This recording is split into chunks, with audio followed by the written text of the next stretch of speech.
जय हिंद दोस्तों, आप सभी का स्वागत है हमारे फेसबुक पेज पर। आज हम सीखेंगे पाइथागोरस की प्रमेय। पाइथागोरस की प्रमेय बहुत ही इंपॉर्टेंट रोल होता है टेक्नोमेट्री में, तो आज उसको हम बहुत ही बेहतरीन तरीके से सीखने वाले हैं। पहले देखते हैं पाइथागोरस प्रमेय क्या होता है।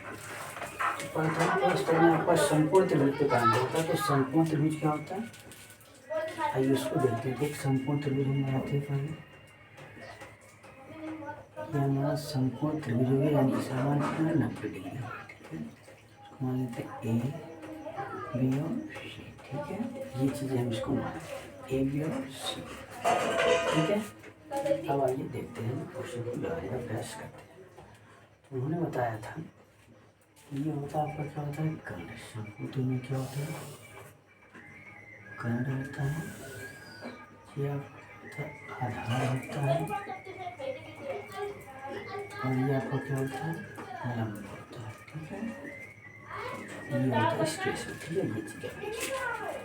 ठीक है, कर्ण को हम मान लीजिए के से प्रेजेंट करते हैं, लंब को हम ऐसे करते हैं, आधार को हम ए से कर देते हैं, कोई दिक्कत नहीं। कर्ण को हम के लिखेंगे, लंब को हम एल लिखेंगे और आधार को ए लिखेंगे। ठीक है, अब क्वेश्चन को लगाते हैं। पाइथागोरस प्रमेय क्या बताई थी आपको। पाइथागोरस प्रमेय होती है कर्ण का वर्ग बराबर लंब का वर्ग और प्लस आधार का क्या होता है, वर्ग। ये होता है। ठीक है, तो शॉर्ट फॉर्म में हम क्या लिखेंगे, के का वर्ग बराबर एल का वर्ग प्लस ए का वर्ग। बस इसी को आपको याद रखना है। इसके यूज करके टेक्नोमेट्री में बहुत सारे क्वेश्चन लगाए जाते हैं। इसका प्रयोग बहुत ही इंपॉर्टेंट होता है। आपको टेक्नोमेट्री में आप पढ़ेंगे 9वीं 10वीं क्लास में, तो बहुत ही इंपॉर्टेंट रोल होता है पाइथागोरस की प्रमेय में। उसी को आज हम सीखने वाले हैं, कैसे उसका उपयोग हम करते हैं। आगे हम क्वेश्चन लेकर के आएंगे। तो ये फार्मूला ध्यान में रखिएगा। इस कंडीशन का त्रिभुज बनता है, इसमें एक कर्ण होता है, एक लंब और एक आधार होता है। ठीक है, ये 90 डिग्री होता है। आसान भाषा में कहें तो सबसे बड़ी भुजा क्या होती है, इसमें कर्ण होती है। दूसरी केस में कभी कभी कन्फ्यूजन क्या होता है, त्रिभुज इस तरीके से है, अगर यहाँ पे एंगल थीटा है, ठीक है, तो 90 डिग्री फिक्स है, ये थीटा है, तो इस केस में लंब का मान बदल जाता है, क्योंकि जो कोण है उसके सामने की वजह से क्या होती है, लंब होती है। तो ये ध्यान रखिए, इस कोण के सामने की वजह से क्या होगी, ये लंब हो जाएगी, तो ये बचा हुआ क्या आधार हो जाएगा। कर्ण तो फिक्स रहती है, सबसे बड़ी वजह कर्ण फिक्स होती है, यानी ये ध्यान रखना आपको कि कोण के सामने की वजह हमेशा लंब होती है। ठीक है, ये ध्यान रखिए कि 90 डिग्री तो फिक्स, इसके सामने की वजह तो कर्ण ही है, सबसे बड़ी वजह। लेकिन और इधर या इधर दे दिया तो उस केस में क्या होता है, लंब का मान बदलता रहता है। तो ये कन्फ्यूजन आपको ना पाए। जैसे मान लीजिए यहाँ पे केस आपको दिखाती है, ठीक है, ये कोण मान लीजिए थीटा है तो 90 डिग्री, तो इस केस में ये आपका क्या हो जाएगा, लंब हो जाएगा। ठीक है, ये आपका आधार हो जाएगा।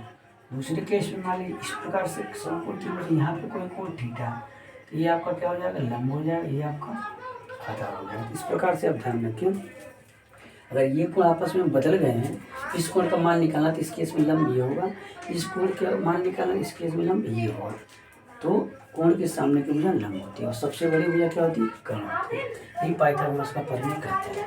तो इसी केस में हमें क्या निकल के आता है कि साइन थीटा का अगर मान निकालना तो साइन थीटा बराबर हमारा होता है लंब बटे कर्ण। ठीक है, और कोस थीटा बराबर होता है हमारा आधार बटे कर्ण, और tan थीटा बराबर होता है हमका लंब बटे आधार। ये केस होता है, इसको याद करना है, ये फार्मूला। बाकी कोस का उल्टा क्या होता है, कोसेक होता है, इसे उलट जाएगा मान, कोसेक कोस का सेक होता है उलट जाएगा, tan का कोट होता है उलट जाएगा, वैल्यू को उलट के हम ले लेंगे। ठीक है, आगे हम क्वेश्चनों में इनका उपयोग करेंगे और सीखेंगे। ये बेसिक फार्मूले होती है पाइथागोरस की प्रमेय का। इस प्रकार से आप इसको नोट डाउन कर लीजिए ताकि आपको क्वेश्चन लगाने में आसानी हो। ठीक है, किस प्रकार से क्वेश्चन आता है इसको हम सिखाएंगे आपको अगली वीडियो में। ये पाइथागोरस प्रमेय को थोड़ा सा बेसिक तरीके से समझाना जरूरी था ताकि आप समझ और आसानी से लगा पाएँ। तो ये तरीका होता है फार्मूले का याद रखने का। याद करने का शॉर्टकट तरीका भी क्या होता है भाई, एल आप लोग पढ़े होंगे, लाल बट्टे क्या होता है, कक्का। ठीक है, यानी पहला वाला वैल्यू किसका होगा भाई, साइन का रेशियो दिखाएगा, दूसरा वाला वैल्यू किसका दिखाएगा, काश का अनुपात दिखाएगा, और तीसरा वाली वैल्यू जो दिखाएगा आपकी tan थीटा। तो इस तरीके से आप याद कर सकते हैं कि पहले वाला जो अनुपात है आपका किसका दिखाएगा भाई, साइन का, दूसरा वाला कोस का, तीसरा वाला tan का। इस तरीके से भी आप याद रख सकते हैं। तो शॉर्ट फॉर्म में आप याद करिए लाल बट्टे के एक क्या होता है कक्का, यानी लाल बट्टे कक्का का सर दिमाग में शॉर्ट फॉर्म याद करने के लिए कि हम भूल गए कहीं कि साइन थीटा बराबर क्या होता है, याद रहेगा लंब बट्टे खंड, काश थीटा बराबर क्या होता है आधार बट्टे खंड, टेन थीटा बराबर लंब बट्टे आधार। पहला रेशियो साइन, दूसरा कोस और तीसरा टेक। तो इस तरीके से पाइथागोरस की प्रमेय होती है। अगले वीडियो में हम इस पर क्वेश्चन लेकर के आएंगे और कैसे इसका उपयोग करते हुए हम सीखेंगे, ताकि आपको फार्मूले भी याद हो जाएंगे और बेसिक क्वेश्चन आप लगा पाएंगे। तो मिलते हैं अगले वीडियो में, तब तक के लिए धन्यवाद।